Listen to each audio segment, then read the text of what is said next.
Un cordial saludo. Esta es una labor que está realizada por un colectivo, que en este momento componemos 145 personas, colectivo que fue convocado por la Fundación Biblioteca Franz Kafka, BFK, pero que está integrado por personas independientes que tenemos como elemento de articulación uno solo: la condición y la conciencia ciudadana de que es menester defender la democracia de Colombia, que defender la democracia de Colombia en este momento es defender el ejercicio político del gobierno de Gustavo Petro, y que el programa de gobierno con el cual él fue elegido por los colombianos se pueda poner en marcha contra la obstrucción, contra el cerco de poderes que se ha cernido sobre Gustavo Petro. Este conjunto de ciudadanos hemos querido aportar nuestro granito de arena, y no solamente en términos de una reflexión ideológica que vaya confrontando democráticamente las posiciones discrepantes de la nuestra, particularmente las encarnadas por la derecha, sino que también queremos traducirlo a una participación política muy consciente. Por ejemplo, en las próximas elecciones es necesario que todo colombiano o colombiana que tenga conciencia de las necesarias reformas que va a reclamar este país y que está reclamando, pues sea partícipe en las próximas elecciones para garantizar que haya una fuerza de respaldo, por ejemplo en el Congreso, que no haga lo que está haciendo este Congreso actual: obstruir, obstaculizar, impedir que las reformas necesarias se adelanten. En esta serie de emisiones en torno al tema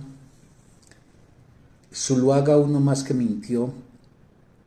¿a qué moral responde Álvaro Uribe?, voy a abordar un primer punto de una secuencia de 8 puntos.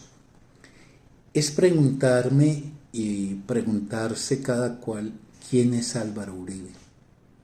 Es que es muy importante porque Álvaro Uribe es de todas maneras alguien ineludible a la hora de examinar a Colombia, particularmente en las últimas 2 décadas.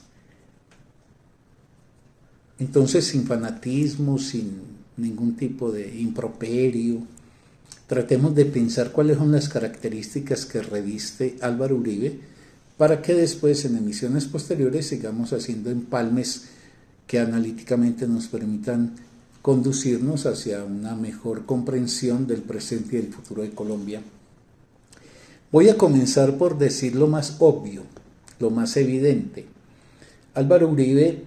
es el indiscutible líder de la derecha colombiana en los últimos 20 años. Decir derecha quiere decir una posición ante la sociedad y el Estado caracterizada por el conservadurismo, por la negación a que las reformas de corte social se implementen. Decir derecha es decir un anhelo de perpetuación de un modelo de la sociedad,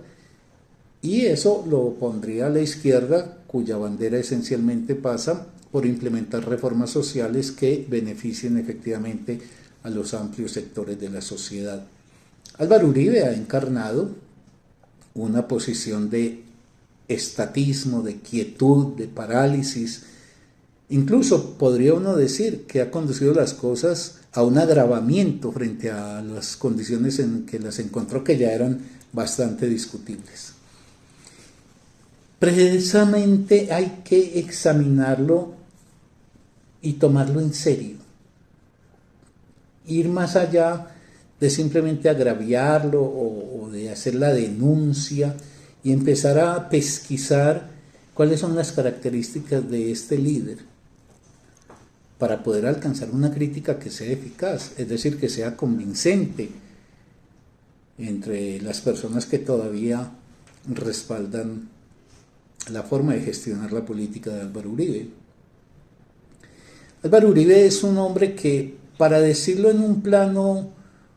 político propiamente dicho, ha merecido muchas acusaciones. Ahorita hablaré de algunos rasgos de su personalidad,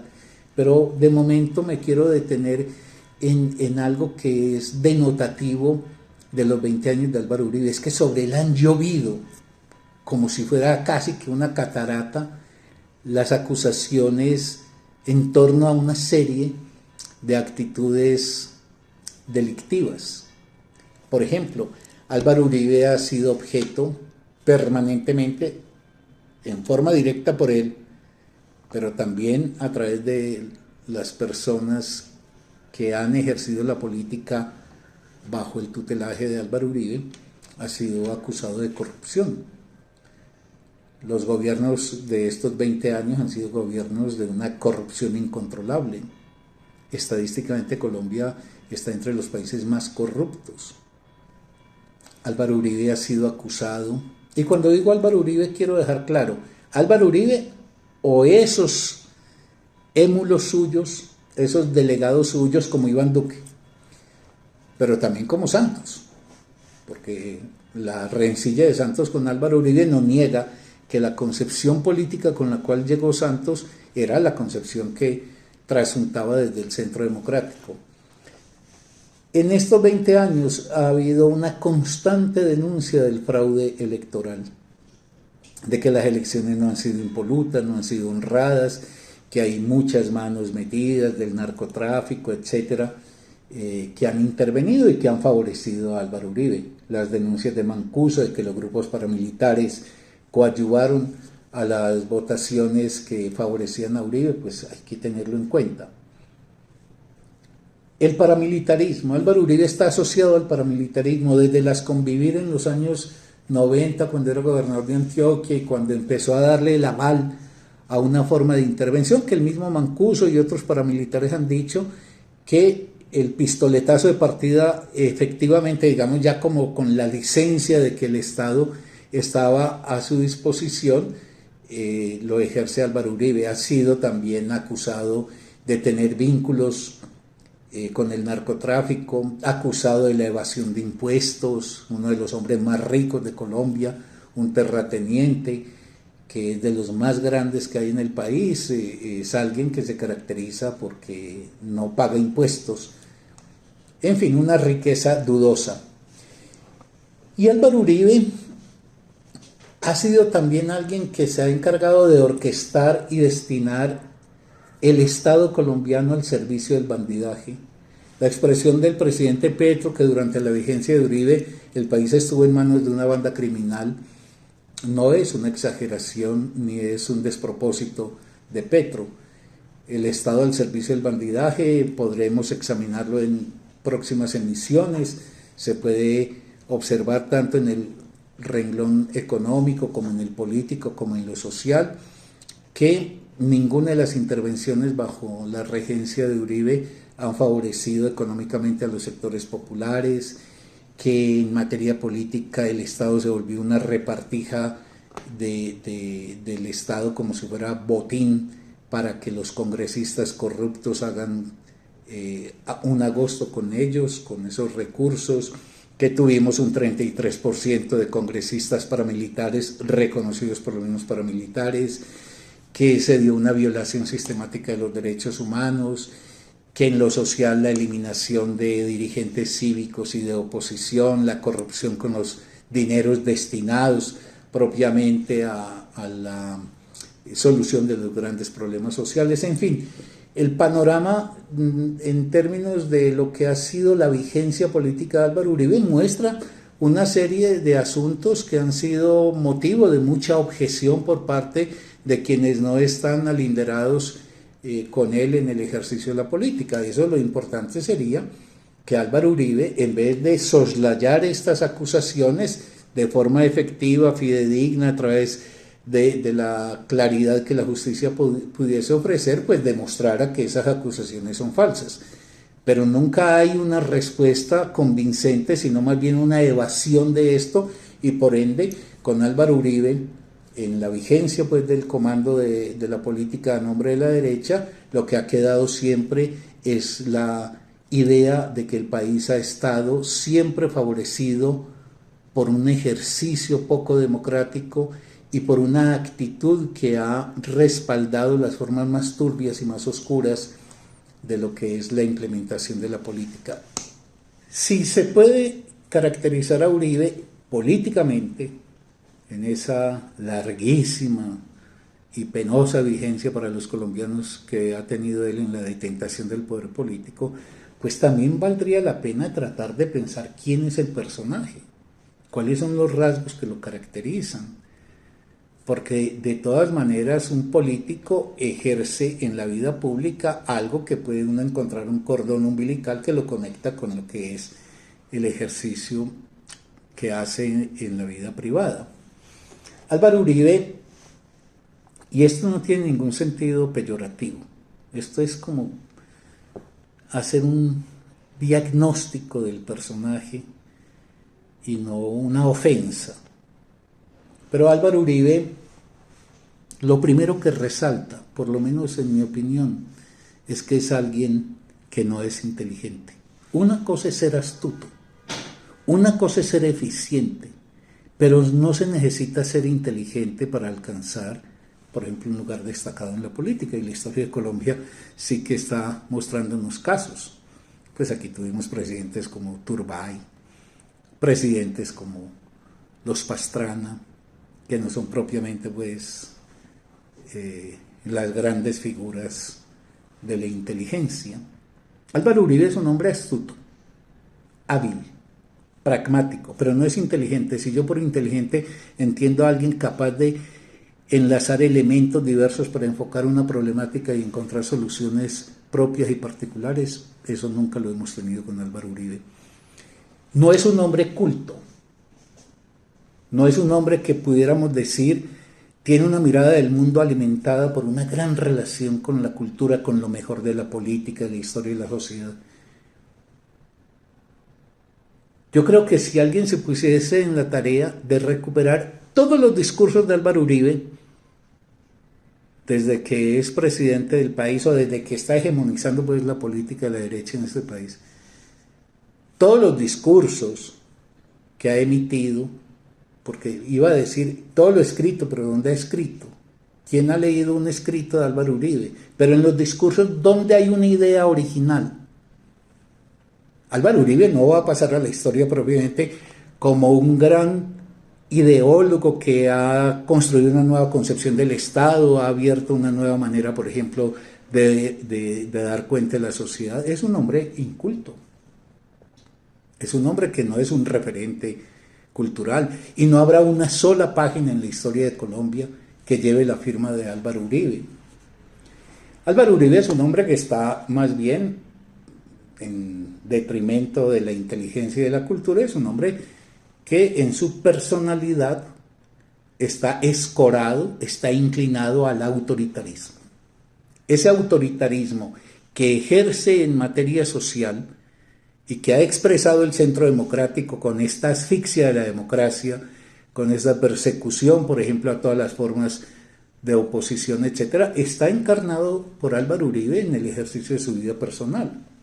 2 o 3 botones de muestra. Yo creo que todos los colombianos recordamos ese ingrato audio que le capturaron a él sin él percatarse, cuando le dice a alguien con quien está discutiendo que si no le pego en la cara, marica. Pues eso en la boca de alguien que ejerce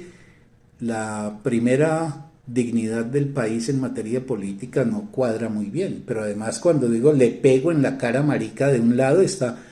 marcando el carácter autoritario de sus actitudes y de otro lado el carácter peyorativo a las formas de sexualidad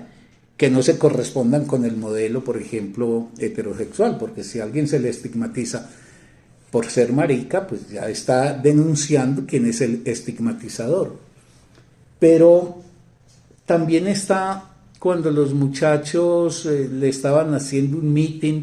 y él, fuera de sí, que además vive fuera de sí permanentemente, basta con que entre alguien en disonancia con él para que él pierda inmediatamente los papeles y saque a relucir sus furores. Les dijo a los muchachos, o se callan o los callamos.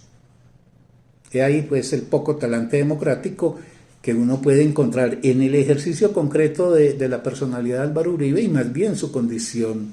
autoritaria.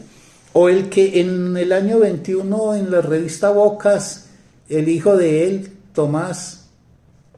contaba que en alguna ocasión Jerónimo, el hijo menor, que tenía cierta repulsa a cierto tipo de jugo, pues sorbió un jugo y estaban en el comedor y de pronto vino un gesto de repelencia inmediata, incontrolable, y entonces el muchacho vomitó en el vaso y Álvaro Uribe lo que hizo fue que le hizo tomar ese vaso de sus vómitos. Lamentable que después Tomás dijese que eso era parte de una formación que habían recibido de un padre tal. Es decir, esos rasgos, por circunstanciales que sean, son denotativos de un tipo de personalidad que asume el poder como un ejercicio indiscutible de su parte. Y esa personalidad desplaza hacia lo social y lo político la concepción que, por ejemplo, ha agenciado el Centro Democrático. Pero otros rasgos de Álvaro Uribe en lo que pudiéramos llamar como su carácter, y yo aquí no estoy queriendo inmiscuirme en cosas secundarias, sino mostrando que hay un hilo que va de ese hombre vertical, autoritario, en su vida personal y privada, al hombre autoritario y vertical que ejerce la política sin conciencia de la democracia y por el contrario creyendo que solamente el poner a marchar a la gente según su voz y su mando es lo que se debe hacer. Es que Álvaro Uribe, además de ser un hombre, en mi opinión, poco inteligente, astuto y eficiente, eso es otra cosa, pero no es un hombre que se caracterice porque tenga una brillantez en sus formas de pensar o de adelantar. Álvaro Uribe es también alguien que denota una de dos, o que es un hombre con serias fallas en la lógica y entonces puede decir una cosa y el resultado ser lo contrario de lo que dijo, pero él como que no se percata de eso. Entonces, como lo examinaremos en la próxima emisión, él habla de seguridad democrática y cuando los resultados efectivamente muestran lo contrario de lo que postuló, él no se percata de eso. Y entonces, si uno no se percata de las contradicciones en que incurre, pues hay un problema con la lógica en el ejercicio pues, de la vida de uno. O peor, es un hombre sin moral para reconocer esas contradicciones. Cuando Álvaro Uribe ha dicho, me he equivocado en esto, lo que ha resultado de esta política que implementé ha sido exactamente lo opuesto a lo que yo promovía, a lo que quería adelantar? Entonces es un hombre que en el ejercicio de la más alta dignidad gubernamental del país, pues traduce en el campo político propiamente dicho unos asuntos que en su vida personal son bastante discutibles, como su autoritarismo, pero bastante problemático el que él no tenga una conciencia que le permita evaluar efectivamente lo hecho, pero efectivamente, y a partir de los errores, insuficiencias o contradicciones en que se vea de pronto inmerso en la ejecución de una política, pues echar marcha atrás y reconocer públicamente, como haría cualquier persona que esté en sus cabales, que se ha equivocado y por ende que es menester buscar otro rumbo. Este es el personaje pues que yo quería por el momento en esta emisión empezar a ubicar, porque va a ser necesario que entendamos con quién las tenemos que ver a efecto de poder de manera democrática combatir en aras de líderes que encarnen unas actitudes tanto personales como políticas mucho más fiables de lo que es realmente un propósito democrático. Muchísimas gracias.